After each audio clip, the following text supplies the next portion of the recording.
आज पूरे पंजाब में अटक से लेकर रहीम यार खां तक हर जिले में एहतजाज हो रहा है। ये एहतजाज इस हुकूमत की वो मुलाजम कुछ पॉलिसियां हैं कि जिसकी वजह से हर मुलाजम के घर में आज सफ़े मातम बिछी हुई है।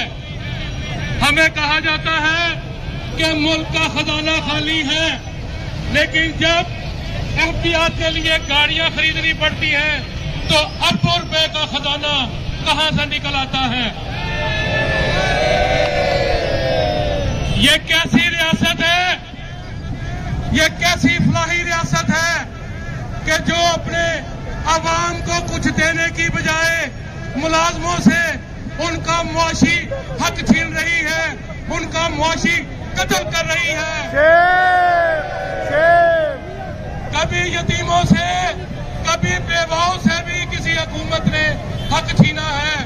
ये फैमिली पेंशन छीन रहे हैं, ये रूल 17A छीन रहे हैं।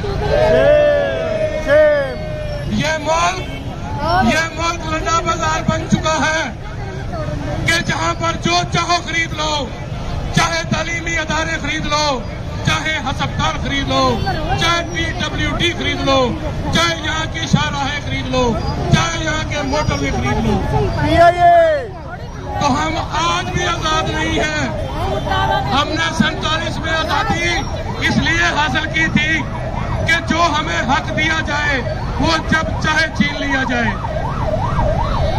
तो दोस्तों, ये लड़ाई हमारी जाती लड़ाई नहीं है, ये इस मुल्क की बका की लड़ाई है, ये तालीमी अदारों के बका की लड़ाई है, ये सेहत के अस्पतालों की लड़ाई है जिसको हमने बचाना है।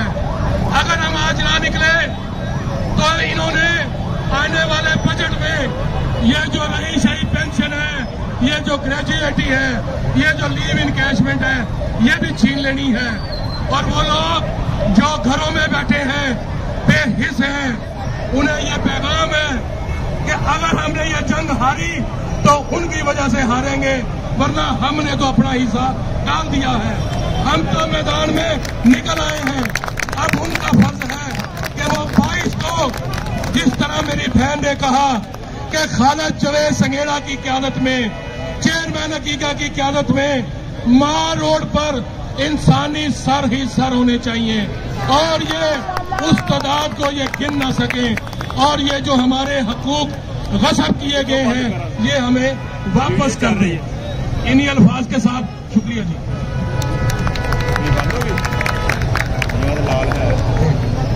बहुत शुक्रिया। अब मैं आपके सामने खिताब देने के लिए दरख्वास्त कर रहा हूं